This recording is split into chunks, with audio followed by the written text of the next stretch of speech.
पहुंच जाते हैं, लेकिन इन 1750 में से आपका कितना प्रिपरेशन हुआ है? कैंडिडेट्स यूपीएससी की चक्री में सालों साल फंसे रहते। There is no point in clearing just prelims unless you pass the entire exam. आप प्रीलिम्स पास भी हो जाते हैं तो आप मेंस में क्या करेंगे? यूपीएससी का तो कोई लेना देना है ही नहीं आपके सिलेक्शन से। स्ट्रैटेजी बनानी होगी। अटेम्प्ट और पढ़ाई मिक्स करने से आपका कुछ भी ठीक से नहीं होता। पहली बात तो जो लोग सिर्फ प्रीलिम्स की प्रिपरेशन करते हैं उनका कभी प्रीलिम्स क्लियर होता भी नहीं है। कोई मेंस के लिए प्रिपेयर्ड नहीं होता। अगर आपने कोई ऐसी कोचिंग क्लास ज्वाइन की है जहाँ पे वो आंसर राइटिंग करवाते ही नहीं है, तो ये समझ लीजिए कि वो आपको उल्लू बना। बात नहीं कि आपकी टॉप 10 में भी रैंक आ सकती है। ये सवाल अपने आप से जरूर पूछिए कि आप मेंस के लिए कितने प्रिपेयर्ड हैं। लोगों का ये सोचना रहता है कि इस साल अटेम्प्ट नहीं दिया तो उनका साल वेस्ट हो जाएगा। अरे साल तो आपका वैसे भी वेस्ट ही होने वाला है। UPSC does not know that you even exist. And history, polity, economy, geography और जितने भी हम प्रीलिम्स में टॉपिक्स है उसका मेंस में कितना वेटेज है। तो पहले आप अच्छे ऐसे लिखने की प्रैक्टिस कीजिए। बिल्कुल नजरअंदाज मत कीजिए। ऑप्शनल सब्जेक्ट 500 नंबर का होता है। जितना ऑप्शनल का वेटेज है उतना ही ये सारी पढ़ाई का वेटेज है जो हम जीएस की करते हैं। तो लोग यूपीएससी 2024 का प्रीलिम्स देना चाहिए या नहीं, थंबनेल पर यह टाइटल देखकर आपको लग रहा होगा कि ये कैसा अजीब सवाल है। तो इस वीडियो में हम अटेम्प्ट को लेकर या प्रीलिम्स देना चाहिए या नहीं, इस बात को लेकर कुछ तथ्यों पर चर्चा करेंगे। तो आइए शुरू करते हैं।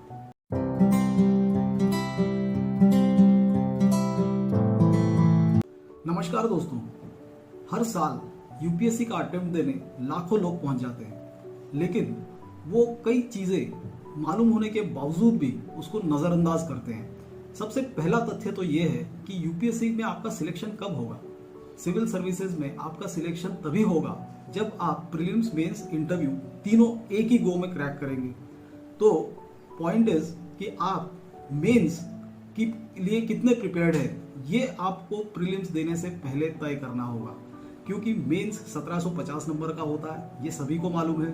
लोग प्रीलिम देने तो पहुंच जाते हैं, लेकिन इन 1750 में से आपका कितना प्रिपरेशन हुआ है, क्या आप इस चीज का हिसाब लगाते हैं? ज्यादातर लोग नहीं लगाते और इसी वजह से कैंडिडेट्स यूपीएससी की चक्री में सालों साल फंसे रहते हैं और अटेम्प्ट देने के बावजूद भी उनका सिलेक्शन नहीं होता है। So there is no point in clearing just prelims unless you pass the entire exam. Mains 1750 नंबर का होता है, जिसमें 4 जीएस के पेपर्स होते हैं, एक एसए का पेपर और 2 ऑप्शनल के पेपर। इनकी टोटल पे और इंटरव्यू के मार्क्स पर आपका फाइनल सिलेक्शन होता है। तो ये सवाल आप अपने आप से पहले पूछिए कि इन 1750 में से आपका कितना प्रिपेयर्ड है। और अगर आपका प्रिपेयर्ड नहीं है तो ये अटेम्प्ट देने का कोई मतलब नहीं है, क्योंकि अगर ऐसा करके आप प्रीलिम्स पास भी हो जाते हैं तो आप मेंस में क्या करेंगे? आपका मेंस क्लियर नहीं होगा, और मेंस क्लियर नहीं होगा तो ऑब्वियसली बात है आपका सिलेक्शन भी नहीं होगा। इसमें कुछ एक और रियलिटी ये होती है कि अगर आपने सिर्फ प्रीलिम्स की पढ़ाई की और मान भी लिया जाए कि अगर आप प्रीलिम्स क्लियर हो जाते हैं, आप प्रीलिम्स के मास्टर बन गए और आपने प्रीलिम्स क्लियर भी कर लिया, तो प्रीलिम क्लियर करने से क्या होगा? आपका मेंस का प्रिपरेशन तो है नहीं, और वैसे भी जो प्रैक्टिकली जो चीजें वर्क करती है वो कुछ और होती है। प्रीलिम्स का अटेम्प्ट देने के बाद आपको मेंस में 3-3.5 महीने का टाइम मिलता है पढ़ाई करने का। अब उसमें भी प्रीलिम्स का रिजल्ट आने में लगभग 1 महीना, वो वेरी करता है हर साल, 1 महीना 1.5 महीना लग सकता है प्रीलिम का रिजल्ट आने में। तो जनरली टेंडेंसी ये होती है कि जब तक आपका रिजल्ट नहीं आता प्रीलिम्स का, आप मेंस की पढ़ाई उस फुल फ्लो में शुरू नहीं करते ज्यादातर कैंडिडेट्स। और फिर अगर मेंस प्रीलिम्स का रिजल्ट आ गया और आप क्लियर हो गए, तो फिर आपके पास कितना टाइम बचा मेंस की पढ़ाई करने का? तो मेंस की पढ़ाई आप 1750 नंबर के 1.5-2 महीनों में पूरा करेंगे? ये बिल्कुल नहीं हो सकता। आपको इस एग्जाम को अगर क्लियर करना है तो आपको एक उसके लिए स्ट्रैटेजी बनानी होगी। आपको अपने एग्जाम का अटेम्प्ट टाइम करना होगा। टाइम करने का मतलब ये है कि आप जब तैयारी शुरू करते हैं तभी आप तय कीजिए कि आपको कौन से साल का अटेम्प्ट देना है, और फिर उस हिसाब से अपनी पूरी स्ट्रैटेजी बनाइए। ये तो सबसे गलत स्ट्रैटेजी होती है कि आप प्रिपरेशन शुरू करते हैं, कोचिंग क्लास ज्वाइन करते हैं और उसके साथ ही आपने अटेम्प्ट भी चालू कर देते हैं। तो इससे क्या होने वाला है? अटेम्प्ट और पढ़ाई कभी मिक्स नहीं करनी चाहिए। जैसे बोलते हैं कि रिलीजन और पॉलिटिक्स मिक्स नहीं करने चाहिए। अटेम्प्ट और पढ़ाई मिक्स करने से आपका कुछ भी ठीक से नहीं होता है। आपको कोई भी अटेम्प्ट प्रॉपरली टाइम करके ही देना होगा, नहीं तो आप 4 से 5 साल इस साइकिल में पड़े रहेंगे और अल्टीमेटली अनसक्सेसफुली इसमें से बाहर निकलेंगे। और यही 90% कैंडिडेट्स के साथ होता है। प्रीलिम्स देने से आपका कोई वैल्यू एडिशन नहीं होगा और न ही यूपीएससी आपको कोई गोल्ड मेडल देने वाला है या कोई सर्टिफिकेट देने वाला है कि आपने प्रीलिम्स क्लियर किया था। पहली बात तो जो लोग सिर्फ प्रीलिम्स की प्रिपरेशन करते हैं उनका कभी प्रीलिम्स क्लियर होता भी नहीं है। इस पढ़ाई को आपको इंटीग्रेटेड वे में ही करना होगा। जब तक आप इस पढ़ाई को इंटीग्रेटेड वे में नहीं करते हैं तब तक आपको यश मिलना नामुमकिन है। ये बात आपको मान के चलनी होगी। तो उसके लिए आपको करना क्या चाहिए? आप जो भी अटेम्प्ट टारगेट करते हैं, सपोज आप 2024 का अटेम्प्ट टारगेट कर रहे हैं, तो आप ये सवाल अपने आप से पूछिए, क्या फरवरी मार्च तक आपकी मेंस की पूरी पढ़ाई हो चुकी है with revisions, with answer writing practice, with essay writing, everything? क्या आपकी पूरी हुई है? अगर नहीं हुई है तो कोई पॉइंट नहीं है ये अटेम्प्ट देने का। आप अटेम्प्ट दे के अपने आप को वहाँ पे उल्लू ही बनाएंगे। और जो एक संख्या आती है, हर साल एक आंकड़ा आता है पेपर में, प्रीलिम्स के अगले दिन छपता है कि इतने लाख लोगों ने प्रीलिम्स दिया है। आप ये देखिए कि इतने लाखों में एक्चुअली कॉम्पिटिटर्स कितने हैं? कोई मेंस के लिए प्रिपेयर्ड नहीं होता, तो कितने प्रीलिम्स दे रहे हैं वो इररिलेवेंट है। इस एग्जाम का रियल कंपटीशन 4-5 हज़ार लोगों में ही होता है और वो 4-5 हज़ार लोग वो होते हैं जो मेंस के लिए प्रिपेयर्ड होते हैं। तो इसीलिए आपको मेंस की ही पढ़ाई करनी है और उसमें आप सिलेबस खोलिए, जीएस पेपर 1 निकालिए, जीएस पेपर 2, 3, 4 या ऑप्शनल सब्जेक्ट, इनमें आपको क्लियरली मेंशन रहेगा कि सिलेबस क्या है। और सिलेबस में जितनी भी चीज़ें लिखी है, जैसे पेपर 1 में फर्स्ट टॉपिक क्या है, सेकंड टॉपिक क्या है, थर्ड क्या है, फोर्थ, तो उन सब से रिलेटेड आपको अपनी तैयारी मजबूती से करनी है। उन सबको ठीक से पढ़िए, उस पर नोट्स बनाइए, उस पर प्रीवियस ईयर्स में कितने क्वेश्चंस आए थे उसके आंसर्स लिखने की कोशिश कीजिए, हो सके तो किसी से चेक करवाइए। और अगर आपने कोई कोचिंग क्लास ज्वाइन की है तो उनका असिस्टेंस लीजिए आंसर राइटिंग में। अगर आपने कोई ऐसी कोचिंग क्लास ज्वाइन की है जहाँ पे वो आंसर राइटिंग करवाते ही नहीं है तो ये समझ लीजिए कि वो आपको उल्लू बना रहे हैं। और ज़्यादातर कोचिंग क्लासेस में वैसे भी ये उल्लू बनाने का ही काम चल रहा होता है। यहाँ पर होता क्या है कि वो आपको history, polity, geography, economy, science, tech और ये सब थोड़ा प्रीलिम्स के हिसाब से करवा देते हैं और आपकी छुट्टी कर देते हैं। आपको भी लगता है और आपके माँ बाप को भी लगता है कि आप यूपीएससी की पढ़ाई कर रहे हैं, जबकि आप सिर्फ वहाँ पे उल्लू बन रहे हैं। हमेशा कोचिंग क्लास ज्वाइन करते समय एक बात का ध्यान रखिए या उनसे पूछिए कि आप ये 1750 में से कितना प्रिपेयर करके देंगे। अगर वो आपको प्रिपेयर करके नहीं दे रहे तो इसका मतलब ये आपके लिए ये अटेम्प्ट क्या, कोई भी अटेम्प्ट आपका बेकार ही होने वाला है। तो हर सिलेबस के हर टॉपिक को आप सीरियसली, सिस्टमैटिकली कीजिए, उसको कंप्लीट कीजिए और ऐसा करते करते आपको अराउंड 1-1.25 साल का टाइम लग जाएगा। और फिर उसके बाद जो भी आने वाला अटेम्प्ट है उसको आप टारगेट कीजिए और उसमें आपका सक्सेस होने का चांस बहुत बढ़ जाएगा। तो उसका एक सिंपल पैटर्न जो मैंने अपने इतने सालों के टीचिंग एक्सपीरियंस से ऑब्जर्व किया है वो ये है कि जो कैंडिडेट्स फरवरी, मार्च या फरवरी के एंड तक ही पकड़ लो मेंस के लिए थरोली प्रिपेयर्ड होते हैं, वो लोग उसके बाद एक्सक्लूसिवली प्रीलिम्स के लिए पढ़ाई करें और with current affairs prelim oriented पढ़ाई करें। और उस केस में क्या होगा कि आपकी प्रीलिम क्लियर होगी और प्रीलिम क्लियर जिस भी साल होगी, ऐसा करने से आपका उस साल सिलेक्शन होना ऑलमोस्ट तय है। और किस्मत ने साथ दिया या आपने उसका, if it is your day, तो बड़ी बात नहीं कि आपकी टॉप 10 में भी रैंक आ सकती है। लेकिन पॉइंट्स हमेशा ये याद रखना है कि प्रीलिम में मुंह उठा के जाने में कोई मतलब नहीं है। आपको अगर 2024 का प्रीलिम्स देना भी है तो आप ये सवाल अपने आप से ज़रूर पूछिए कि आप मेंस के लिए कितने प्रिपेयर्ड हैं।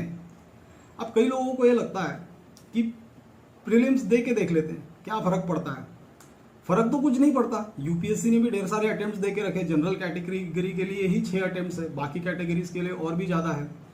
लेकिन अटेम्प्ट्स उन्होंने दिए, इसका मतलब आपको हर अटेम्प्ट में प्रीलिम्स के सेंटर में जाके मत्था टेकना है, ऐसा ज़रूरी तो नहीं है। और दूसरा एक और इसमें बात ये होती है कि इंटरव्यू देते समय इस बात पे फ़र्क पड़ता है या इस बात का वेटेज मिलता है कि आप कौन से अटेम्प्ट में इंटरव्यू तक पहुँचे। ये भी हमेशा याद रखिए, अगर कोई कैंडिडेट 5वें अटेम्प्ट में इंटरव्यू तक पहुंचा है और कोई कैंडिडेट पहले ही अटेम्प्ट में इंटरव्यू तक पहुंचा है, तो इवन पैनल को, खुद आप अपने आप को उस पैनल की जगह रख के देखिए, तो वो जो पैनल रहता है उन पे भी एक अलग इंप्रेशन पड़ता है कि this candidate was able to crack prelims and mains in the first attempt. तो इसमें कोई बात है तो हो सकता है उस वजह से आपको इंटरव्यू में ज़्यादा मार्क्स मिले। देखिए यहाँ पे ये एग्जाम जो है इसका कंपटीशन लेवल बहुत टफ है और एक स्टेज के बाद एक ही स्कोर पे 40-40 रैंक्स होती है। तो आपको यहाँ पे एक एक दो दो नंबर का भी जहाँ एज मिले वो भी आपको एनकैश करना है। जब तक आप ऐसी चीज़ें और अपने आप को दूसरों से कैसे आगे रखना है इस पॉइंट ऑफ व्यू से इसकी प्रिपरेशन नहीं करेंगे तो आप इसमें घूम फिर के वही करेंगे जो हर कोई करता है, यानी कि इसमें सालों साल बर्बाद। मुझे मालूम है कि कई लोग इस मेरी बातों से सहमत नहीं होंगे। वो उनका कहना रहेगा कि अटेम्प्ट तो देना ही चाहिए। अच्छा, अटेम्प्ट देने से आपका क्या होने वाला है पहले आप ये बताइए। कई लोगों का ये सोचना रहता है कि इस साल अटेम्प्ट नहीं दिया तो उनका साल वेस्ट हो जाएगा। अरे साल तो आपका वैसे भी वेस्ट ही होने वाला है। आपने यूपीएससी की प्रिपरेशन करने का निर्णय किया है या कोई क्लास ज्वाइन की है, इसलिए यूपीएससी ने आपके लिए कोई हार बना के नहीं रखा हुआ है। ये बात हमेशा ध्यान रखिए। UPSC does not know that you even exist and it does not want to know it either. ये भी ध्यान में रखिए। तो आपको ultimately you have to carve out a niche for yourself and you have to stay ahead in the competition. आप वो कैसे करेंगे जब तक आप थरोली प्रिपेयर हुए बिना इस एग्जाम को का अटेम्प्ट नहीं देते तो आपका कोई चांस नहीं है। यहाँ इस एग्जाम को देने वाले 90% लोग यहाँ पे अनसक्सेसफुल होने ही आते हैं, ये हमेशा याद रखिए। और इस एग्जाम की प्रिपरेशन में 4-5 साल कैसे निकल जाते हैं पता भी नहीं चलता है। आप खुद सोचिए, आपने जैसे प्रिपरेशन शुरू की उसके अगले साल का अटेम्प्ट देंगे, वो अटेम्प्ट ही 1 साल का रहता है। प्रीलिम्स मेंस और इंटरव्यू उसका फाइनल रिजल्ट आने में 1 साल का पूरा पीरियड रहता है। अब उसमें आपका नहीं हुआ किसी भी स्टेज में तो आपको फिर से देना है तो फिर वही। तो ऐसा करते करते 2-3-4 साल 5 साल तो आराम से निकल जाते हैं। और एक ये उम्र जो रहती है जनरली लोग 20s में इसको देते हैं, उसमें 5-6 साल ये करके अनसक्सेसफुली इससे बाहर निकलना, आप करियर में भी कितने पीछे रह गए ये भी सोचिए। इस एग्ज़ाम को अगर देना है तो आपको सिस्टमैटिकली ही अप्रोच करना पड़ेगा। हर साल प्रीलिम्स के सेंटर पे मत्था टेकने जाने की कोई ज़रूरत नहीं है। और अगर आप ऐसा करते हैं तो आप अपने आप को, अपने माँ बाप को और हर किसी को उल्लू बना रहे हैं। उससे किसी को फर्क नहीं पड़ता, आप हो या ना हो, किसको फर्क पड़ता है। यूपीएससी का तो कोई लेना देना है ही नहीं आपके सिलेक्शन से। उनको एक कॉन्स्टिट्यूशन ऑफ इंडिया ने एक मैंडेट दिया है कि उनको हर साल 1000-1200 जितनी भी है उनको कैंडिडेट्स सिलेक्ट करके गवर्नमेंट ऑफ इंडिया को एक लिस्ट सौंपनी है। तो वो उनके पास जो बेस्ट कैंडिडेट्स होंगे, जो ये 1750 और इंटरव्यू के मार्क्स इसको मिला के 2025 में से जितने सबसे ज़्यादा जिनके टॉप 1000 लोग होंगे उनको सिलेक्ट करके उनकी एक लिस्ट दे दो। आपको उस लिस्ट में आना है, यूपीएससी को आपको नहीं लेना है, आपको उसमें घुसना है। तो अब आप घुसेंगे कैसे? अगर आप प्रिपेयर्ड ही नहीं है तो घुसेंगे कैसे? आप हिस्ट्री, ज्योग्राफी, पॉलिटी, इकोनॉमी पढ़ते रहेंगे। कई लोगों को तो ये लगता है कि बस इन्हीं की पढ़ाई करते रहो और उनको लगता है कि वो यूपीएससी की पढ़ाई कर रहे हैं। आप आंकड़ों के हिसाब से ही सोच लीजिए। हिस्ट्री, पॉलिटी, इकोनॉमी, ज्योग्राफी और जितने भी हम प्रीलिम्स में टॉपिक्स है उसका मेंस में कितना वेटेज है? पहली बात तो जीएस के भी 4 पेपर में से सिर्फ 3 पेपर्स में आते हैं और 3 पेपर में भी hardcore history, geography, polity, economy, science take, इसका वेटेज कितना है? क्योंकि उसमें ढेर सारे दूसरे भी टॉपिक्स है। उसमें जैसे पेपर 1 में कई सारे विमेंस के टॉपिक है, सोसाइटी इन इंडिया ऐसा टॉपिक है, ग्लोबलाइजेशन का इम्पैक्ट, वर्ल्ड हिस्ट्री, ऐसे और भी तो कई सारे टॉपिक्स हैं जिनका प्रीलिम से कोई लेना देना नहीं है। तो अगर आप history, geography, polity, economy, science take, ecology, environment इन सब के मास्टर भी बन गए तब भी आपका कितने नंबर का प्रिपेयर हो रहा है पहले ये सोचिए। मेंस में से उसमें आपका 1750 में से हार्डली 450-500 मार्क्स का प्रिपेयर होगा, तो बाकी पढ़ाई प्रिपरेशन कौन करेगा? तो पहले आप अच्छे ऐसे लिखने की प्रैक्टिस कीजिए। ऑप्शनल्स को बिल्कुल नज़रअंदाज मत कीजिए। ऑप्शनल सब्जेक्ट 500 नंबर का होता है, जितना ऑप्शनल का वेटेज है उतना ही ये सारी पढ़ाई का वेटेज है जो हम जीएस की करते हैं। तो लोग 90% टाइम जीएस की पढ़ाई करने में लगा देते हैं, जबकि उसका फाइनल टोटल में वेटेज बहुत कम है। आपको ये भी तो देखना है कि अपने पढ़ाई को और अपने टाइम को कैसे डिवाइड करना है। मैं ये नहीं बोल रहा हूँ कि आपको ये सब पढ़ना नहीं है, जीएस पढ़ना ज़रूरी है, क्योंकि अगर आप उसको अच्छे से नहीं पढ़ेंगे तो आपका प्रीलिम ही क्लियर नहीं होगा। प्रीलिम क्लियर नहीं होगा तो गेम ओवर, कहानी खत्म। ठीक है, प्रीलिम नहीं तो कुछ नहीं। तो प्रीलिम तो आपको क्लियर करना ही है। तो उसका भी एक तरीका है। उसमें बेस्ट तरीका ये है कि आप इंटीग्रेटेड वे में जब सिलेबस करेंगे तो प्रीलिम्स के भी पॉइंट ऑफ व्यू से कीजिए। जैसे हिस्ट्री कर रहे हैं तो आप आंसर राइटिंग भी कीजिए और खूब सारे एमसीक्यूज भी कीजिए, पीवाईक्यूज भी कीजिए। तो ऐसा करके अगर आप मेंस के लिए पहली बात तो थरोली प्रिपेयर्ड हो जाएंगे, तो अपने आप ही आपकी प्रीलिम्स की पढ़ाई भी एक सब्सटेंशियल लेवल पर पहुंच जाएगी। तो इसीलिए मैंने कहा कि अगर आपकी अटेम्प्ट, जिस साल का भी आप अटेम्प्ट टारगेट कर रहे हैं, उसके मार्च तक अगर आपका ये सब कंप्लीट हो जाता है तो आपके पास करने के लिए ज़्यादा बचता नहीं है। अब जैसे आपको हिस्ट्री में सिर्फ एंशिएंट और मेडिवल इंडिया करना है, जो कि आप मेंस में नहीं करेंगे। आर्ट एंड कल्चर का पार्ट तो आपने ऑलरेडी मेंस के हिसाब से कर ही रखा है, और फिर आपको करंट अफेयर्स करना है। तो करंट अफेयर्स प्री ओरिएंटेड जो है वो करना है, तो उसमें आपको जैसे इकोनॉमिक सर्वे करना है, बाकी करंट इवेंट्स करनी है, तो बजट करना है। तो इस टाइप की चीज़ें आपको उसमें ऐड करनी है, और ऐसा करेंगे तो आपकी पढ़ाई प्रीलिम्स के हिसाब से भी कंप्लीट हो जाएगी प्रीलिम देने से पहले। तो प्रीलिम देने से पहले जब आपकी पढ़ाई मेंस और प्रीलिम्स दोनों की हो चुकी रहेगी, तो वो अटेम्प्ट आपका अटेम्प्ट है। नहीं तो फिर आप यही करते रह जाएंगे, 4 से 5 साल इसमें बर्बाद करके निकलेंगे। 90% से ज़्यादा लोग यहाँ पे यही करते हैं। आप दिल्ली की भी क्लासेस में जाइए, वहाँ लाखों लोग स्टूडेंट्स वहाँ पर प्रिपरेशन करने दिल्ली में आते। सिलेक्ट कितने होते हैं? और जितने भी सिलेक्ट होते हैं वो सब दिल्ली से ही थोड़ी ना होते, बाकी इंडिया से भी होते हैं। तो आप ये सोचिए कि इसमें जो तथाकथित बहुत बड़ा कंपटीशन है, वो कंपटीशन एक्चुअली एग्जिस्ट ही नहीं करता। उसका सिंपल रीजन ये है कि इस एग्जाम के लिए कोई प्रिपेयर्ड ही नहीं होता। तो अगर सारांश में हम बात करें तो इसका निष्कर्ष हमारी इस चर्चा का यही निकलता है कि अटेम्प्ट तब तक नहीं देना है जब तक आप मेंस के लिए थरोली प्रिपेयर्ड ना हो, और प्रीलिम्स आपको तभी अच्छे से आपका सिलेक्ट क्लियर होगा जब आप मेंस के लिए भी प्रिपेयर्ड रहेंगे। और प्रीलिम्स क्लियर होते ही आपको उसके बाद, इनफैक्ट नॉट क्लियर होते ही, प्रीलिम्स का एग्जाम देने के बाद आपको तुरंत मेंस की पढ़ाई शुरू करनी होती है। और अगर आप इस वे में करेंगे तो आप प्रीलिम्स का रिजल्ट का इंतजार करेंगे, तब तक आप वैसे भी पढ़ाई नहीं करेंगे। और इनकेस आपका प्रीलिम क्लियर हो जाता है तो वैसे भी वो टाइम बहुत कम होता है जो आप जिसमें मेंस क्लियर कर पाएंगे। तो इस वजह से आपको इन सब झंझटों में पड़ना ही नहीं है। आप अपना अटेम्प्ट रुक के दीजिए। Always target first attempt to be your last attempt. और वो जो अटेम्प्ट आप टारगेट करेंगे, आप कोई भी साल का अटेम्प्ट चुनिए, उसको टारगेट कीजिए और उस हिसाब से अपनी पूरी पढ़ाई स्ट्रक्चर करिए कि उसको आपको कितने देर में कंप्लीट करना है, फिर बाद में उसकी कितनी रिविजन्स करनी है। और फाइनली ऐसा होने के बाद जब आप अटेम्प्ट देंगे तो उसमें आपको ज़रूर सक्सेस मिलेगी।